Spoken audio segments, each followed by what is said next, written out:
this is a competitive sort of thing sometimes is what we do.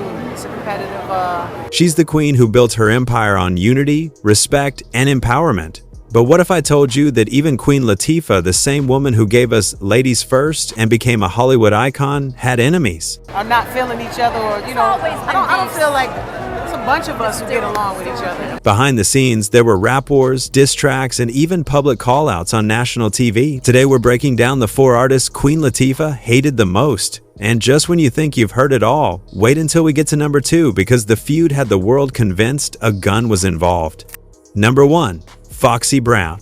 In the mid-90s, Queen Latifah seemed untouchable. She wasn't just spitting bars anymore. She was acting in blockbuster films, producing and positioning herself as one of the first true multi-hyphenates in hip-hop. By 1996, her role in Set It Off had cemented her as a force in Hollywood. But while her mainstream career was shining, behind the scenes, Latifah was about to be dragged into one of the most intense and personal lyrical wars of her career. The spark came with her contribution to the Set It Off soundtrack, a record titled Name Callan. On the surface, it sounded like a general warning to anyone who might test her. But then came the line that set off alarms across the industry. "I wouldn't diss another sister unless she had it coming." That one line was enough to get the rumor mill spinning, and in the eyes of fans and insiders, there was little doubt who Latifah was aiming at Foxy Brown. By then, Foxy was the new it girl of hip-hop.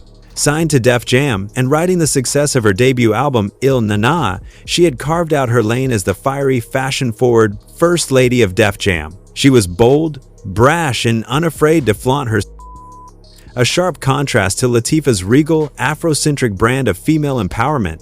To some, this was the inevitable clash of two worlds: the established queen who preached unity and self-respect versus the young Brooklyn firecracker who embodied raw street energy and appeal. The tension between the two wasn't just imagined. Industry whispers at the time suggested Foxy felt Latifah and other older female MCs weren't giving her respect as a peer. Latifah, meanwhile, was protective of the path she and MC Lyte had paved, a path that seemed threatened by a new wave of women who traded consciousness for controversy. It was generational, yes, but it was also deeply personal. Foxy Brown wasted no time firing back. She dropped 10% diss. And this wasn't just a clapback, it was a scorched earth attack. Foxy didn't hold back, accusing Latifah of secretly checking her out at music events, mocking her regal image, and, most cruelly, weaponizing homophobia, a common but devastating tactic in 90s hip-hop. She painted Latifah as jealous, bitter, and insecure, hiding behind her queen persona because she couldn't compete with the new wave. The shots landed hard. Fans and radio hosts dissected every bar. And suddenly, the debate wasn't just about music, it was about identity. Was Foxy crossing the line with personal attacks? Or was she simply saying the things others were already whispering behind closed doors? Some speculated the beef went deeper, fueled by Foxy feeling excluded from Latifah's circle of female unity. Whatever the truth, the speculation only fanned the flames. Latifah wasn't going to take that lying down. By 1998, she came back with Name Callan Part 2.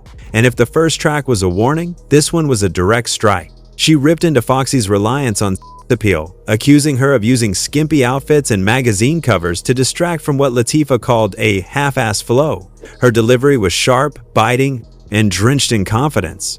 Hip-hop magazine Ego Trip declared Latifah the clear winner, praising her ability to clap back with authority while staying true to her lyrical roots. But Foxy wasn't finished. She answered with Talk to Me, where she mocked the ratings of the Queen Latifah show and doubled down on the same personal attacks. Again, she targeted Latifah, proof that this was no longer just a lyrical joust, but a full-blown war of character. For years, fans believed this feud would never be resolved, and it became one of the defining rivalries of female rap in the 90s. Then, in 2000, came the twist no one expected. Foxy Brown appeared as a musical guest on the Queen Latifah show. Latifah, the consummate host, didn't show an ounce of tension. She introduced Foxy with warmth, calling her Def Jam's First Lady, before Foxy launched into her single Nana Be Like. The crowd erupted, and in that moment, the feud seemed to vanish. Two women who had traded some of the harshest bars in rap history were now smiling on the same stage. The reconciliation shocked fans and critics alike. Some believed it was a genuine truce, a sign of maturity and growth on both sides. Others speculated it was strategic, that both women, facing a male-dominated industry, realized solidarity was more powerful than division. Whatever the reason, it was a rare sight in hip-hop, a feud that ended not in blood or bitterness, but in public reconciliation. The Foxy Brown feud remains one of Queen Latifah's most dramatic battles. It exposed how fragile female alliances in hip-hop could be, how quickly admiration could turn into rivalry, and how personal attacks could cut deeper than any chart battle. And yet, it also showed Latifah's resilience. She stood toe-to-toe with a younger star at her peak and came out stronger, her reputation intact. But if you thought the Foxy Brown war was messy, wait until you see number 2, because this time, the drama wasn't hidden in verses. It exploded on national television, with headlines screaming about a threat that shocked the world. Up next is number 2, Nicki Minaj. By 2012, Nicki Minaj wasn't just dominating hip-hop, she was rewriting the rules of what a female rapper could be. She was larger than life, with neon wigs, outrageous outfits, and an energy that demanded the spotlight. Her debut album Pink Friday had gone multi-platinum. She was collaborating with pop icons like Madonna. And for many, Nicki wasn't just a rapper anymore, she was a global superstar. But with fame came scrutiny, and Nicki's sharp tongue and unapologetic attitude meant she wasn't afraid of a little confrontation. So when she signed on as a judge for American Idol in 2012, sitting next to none other than Mariah Carey, one of the best-selling artists in history with decades of legendary hits, the stage was set for fireworks.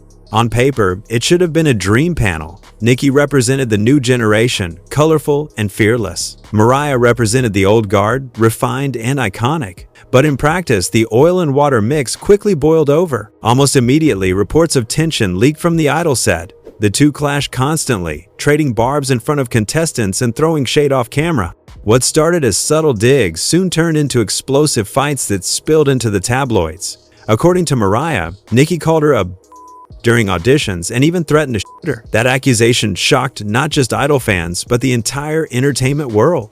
Mariah claimed she was so shaken she had to ramp up her security team, and she went on The View to share her side with Barbara Walters, describing Nicki as volatile and aggressive. Nicki, of course, wasn't going to let that narrative run unchecked. She jumped straight onto Twitter, her favorite battlefield, and blasted Walters for only listening to Mariah's version of events. In a string of fiery tweets, Nicki denied ever threatening to shoot anyone, calling the rumors exaggerated and biased. But her frustration only added fuel to the fire. Clips from Idol auditions leaked, showing Nicki raising her voice at Mariah, hands flying as she shouted over her co-judge. The footage was raw, messy, and all too real. The internet immediately lit up. Fans couldn't believe what they were seeing. Some were convinced the whole thing was staged by producers desperate to boost ratings for the long-running singing competition. Others argued that no amount of acting could replicate the venom in Nicki's tone or the icy disdain in Mariah's eyes. Hashtags started trending, memes flooded social media. Suddenly, the story wasn't about the contestants anymore, it was about the judges' table. And then came Queen Latifah. Appearing on Anderson Live with Anderson Cooper, Latifah was asked what she thought of the feud. She didn't dance around the question. With a measured but cutting tone, Latifah called the whole situation ignorance. She said two accomplished black women tearing each other down on national TV wasn't just disappointing, it was a bad look for everyone watching. And she singled out Nicki, saying the younger artist needed to show respect, especially to someone of Mariah Carey's stature. Latifah's tone wasn't fiery. It was firm, almost maternal, like a queen addressing her subjects, reminding them of the code of the culture. You always respect those who came before you. It was the kind of comment only Latifah could make, rooted in her legacy as a pioneer of women in hip-hop, someone who had fought to open doors that women like Nicki were now walking through. The reaction was immediate. Headlines screamed, "Queen Latifah blasts Nicki Minaj!" Entertainment blogs replayed the clip of her Anderson Cooper interview over and over. For Nicki's fans, the Barbs, it felt like another elder in the industry piling onto their queen unfairly. They flooded forums defending Nicki, insisting Mariah had provoked her first and that Nicki was just standing her ground. But many older fans and industry insiders saw Latifah's comment as necessary. To them, it wasn't about picking sides. It was about maintaining a level of respect that kept the culture strong. Speculation began swirling. Was Latifah simply weighing in on the drama, or was there a deeper warning behind her words? Some believe she wasn't just speaking to Nicki, but to an entire new generation of artists who were quick to clash with legends for clout. In her eyes, Nicki wasn't just fighting Mariah, she was symbolizing a dangerous trend where respect for the pioneers was eroding. It's worth remembering, this wasn't the first time Nicki had clashed with another female artist. Her feud with Lil' Kim had already set the internet on fire years earlier, with Kim accusing Nicki of stealing her image and Nicki dismissing Kim as jealous and outdated. By the time the Mariah feud hit TV screens, Nicki had already been painted by some as combative with her predecessors. Latifah's comment then wasn't just a critique of the idol fight, it was another voice in a growing chorus of hip-hop veterans asking, had Nicki lost sight of the sisterhood? For Nicki, who prided herself on breaking barriers and being unapologetically herself, Latifah's words stung. Here was one of the most respected women in the game, siding publicly with Mariah Carey and calling her behavior ignorant. It was a reminder that while Nicki's star was blazing, not everyone in the industry was cheering her on. The feud itself eventually died down as Idol moved on, but the scars lingered. Mariah continued throwing shade in interviews for years after, and Nicki rarely spoke positively about the experience. For Latifah, though, her role in the feud was crystal clear. She had drawn a line in the sand about respect, legacy, and how women in power should treat each other when the cameras are rolling. And that's what makes this beef so unforgettable. It wasn't about diss tracks or sales numbers. It was about image, reputation, and how two women at the top of their fields chose to wield their power in front of millions.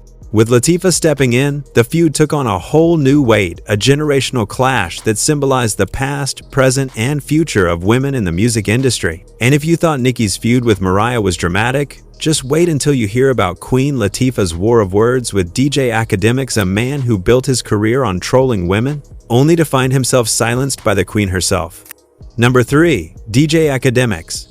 By the 2020s, the rap game had shifted. Diss tracks still existed, but the loudest battles weren't always happening on wax anymore. They played out in real-time live streams, viral Instagram posts, and YouTube clips that spread across the internet like wildfire. And no one thrived in that chaos more than DJ Akademiks. Akademiks wasn't a rapper, but his voice was everywhere. He built his brand on controversy, clowning rappers' sales numbers, mocking their personal lives, and stirring drama on social media. He had positioned himself as hip-hop's messy commentator, but his critics often called him something else. A troll, or even worse, a culture vulture. And one pattern kept coming up again and again when Akademiks went on the attack. It was usually aimed at women in hip-hop. He called Young Miami from the City Girls talentless, dismissing her as nothing more than Diddy's girlfriend. He reduced her artistry to pimping men and suggested she had no real musical contribution. This wasn't new for him. Akademiks had also taken shots at Megan Thee Stallion, mocking her during the court battle with Tory Lanez, and shaded artists like Nicki Minaj, Cardi B, and even Saweetie. To many, it felt like a tired routine. Akademiks punching down at women while avoiding confrontations with men. But the Young Miami situation didn't stay one-sided. Her best friend, Saucy Santana, stepped in to defend her, and that's when things escalated. Santana called out Akademiks publicly, accusing him of being disrespectful and messy. In interviews and online, Santana fired back hard, even threatening to fight him. Suddenly, Ak wasn't dealing with just social media backlash, he was being directly confronted by someone unafraid of him. Ak's response was surprising. Instead of firing back with more insults, he went live on his stream and broke down in tears. He ranted about being trapped, saying he couldn't defend himself against Santana without being canceled because Santana was openly gay. The live stream spread everywhere, clips of Akademiks crying, wiping his face, and spiraling into emotional rants became instant meme material. And then came the knockout punch. Queen Latifah, someone who rarely steps into internet drama, made her stance clear. She reposted a viral Instagram story that cut to the heart of the issue. It's crazy how DJ Akademiks is scared to say anything to Saucy Santana because he's a gay man and he's scared of being canceled, but he said some of the most vile, disrespectful things to black women with no fear at all. Latifah didn't write her own caption. She didn't need to. Just co-signing that message was enough. For years, fans have been pointing out the double standard, how Akademiks seemed fearless when it came to attacking women like Young Miami or Megan, but suddenly folded when confronted by a man, especially one from the LGBTQ+ community. Latifah, putting her stamp on that criticism, turned it from a social media conversation into a cultural moment. The response was immediate. Fans filled her comments with praise, calling her the queen for a reason. On Twitter and hip-hop blogs, people celebrated the fact that someone with Latifah's stature had finally called out Akademiks' hypocrisy. Headlines popped up. Queen Latifah shades DJ Akademiks amid Saucy Santana beef. For many, it felt symbolic. Latifah wasn't just defending Young Miami, she was defending decades of black women in hip-hop who had been dismissed, degraded, or ridiculed without consequence. And Akademiks? The man who had made a career out of being loud suddenly went silent. He never mounted a direct response to Latifah. Speculation online suggested he knew better that clapping back at Queen Latifah, a pioneer and beloved figure not just in hip-hop but in Hollywood, would be career suicide. Others believed his silence was proof that he only picks on targets he thinks he can bully without repercussion. Either way, the moment was powerful. It showed that even in the modern era of trolling, live streams, and memes, Queen Latifah's voice still carried authority. She didn't need a diss track or a long speech. One repost, one cosign, and she shut down one of the most notorious online agitators in the culture. For fans, it was deeply satisfying. After years of academics taking aim at women with little pushback, the Queen herself had stepped in and drawn the line. And in doing so, she reminded everyone that respect wasn't optional in hip-hop, not then, not now, not ever. And finally, number 4, Roxanne Shante.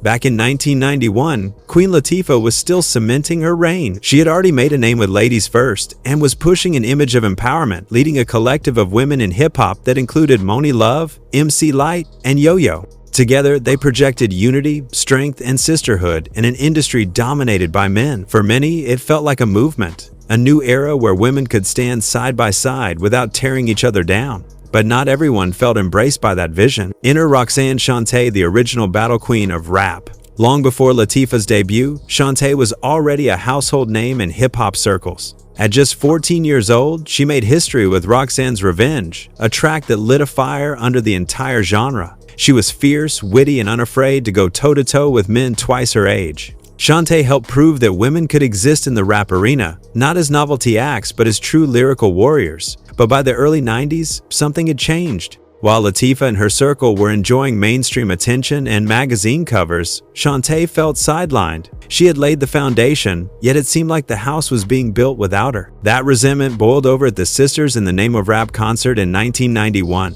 The show was meant to be a celebration of female MCs, highlighting the best and brightest voices in hip-hop. But according to Shante, she felt disrespected backstage. The newer stars, with bigger record deals and flashier images, allegedly acted like they were bigger than life. Shante walked away feeling like an outsider at her own party, a pioneer being treated like an afterthought. And when Roxanne Shante felt slighted, she didn't schedule a meeting or write an op-ed. She went straight to the booth. Out of that frustration came Here Comes the Big Mama, a diss track aimed squarely at Latifah, Moni Love, MC Lyte, and Yo-Yo. It was direct, unapologetic, and dripping with venom. Shante accused them of fronting unity while secretly looking down on her. She called their sisterhood fake and implied that they had forgotten their roots, acting more like stars than sisters. The diss landed like a grenade. Fans couldn't believe Shante had gone after Latifah, who had built her image on positivity and respect. For Latifah, this was the first time her crown had been openly challenged by another woman in hip-hop. Up until then, she had been seen as untouchable, the regal queen who stood above the drama. Suddenly, someone was daring to call her out. And not just anyone, but Roxanne Shante, the woman who had made dissing a career. Interestingly, Latifah never responded on wax. Some say she didn't want to stoop to battle-level tactics, preferring to let her work and image speak for themselves. Others speculate she avoided engaging because she knew Shante was too dangerous with the mic, and a war of bars might tarnish her carefully built image of empowerment. Whatever the reason, her silence left fans debating for years. Did Latifah dodge the smoke? Or did she play it smart, refusing to give oxygen to a diss that could have divided women in hip-hop even further? For Shante, the track was more than just a diss. It was a statement, a demand for respect. She wanted the new stars, Latifah especially, to remember who had kicked down the door in the first place. For fans, it was a raw reminder that unity among women in rap has always been fragile. The image of sisterhood was inspiring, but behind the scenes, egos and insecurities made it harder to sustain. Over the years, Here Comes the Big Mama has become a forgotten relic to some, but to hip-hop historians, it's a vital piece of the puzzle. It shows how generational tensions played out long before social media. Today, when we see young rappers clash with veterans online, we can trace that energy all the way back to moments like this. For Latifah, the Shante beef was a lesson in what it meant to be a queen. Being on top didn't just mean respect and applause, it meant being a target. It meant others would always be looking to test you, to knock you off your throne. And though she never fired back with her own diss, her career trajectory proved something even more powerful. Sometimes the best revenge is success. The Shante feud might not have had the spectacle of Nicki versus Mariah on national television, or the venom of Foxy Brown's lyrical shots, but it was significant because it was the first. It was the earliest public challenge to Latifah's reign, proof that even in the golden age of hip-hop, sisterhood had cracks. And it set the tone for every feud that came after, that being a queen meant standing tall, even when others tried to tear you down. From Foxy Brown's brutal diss tracks to Nicki Minaj's idol drama, from DJ Academics' livestream meltdowns to Roxanne Shantae's old-school diss, Queen Latifah has seen it all. She may be remembered for unity and empowerment, but these stories prove that even queens have enemies. And in every battle, Latifah didn't just survive, she walked away stronger. So now I'll throw it back to you. Who do you think pushed Latifah the hardest, Foxy, Nicki, Academics, or Roxanne Shantae? Because one thing is clear, the queen may stand for peace, but when tested, she's never been afraid to fight.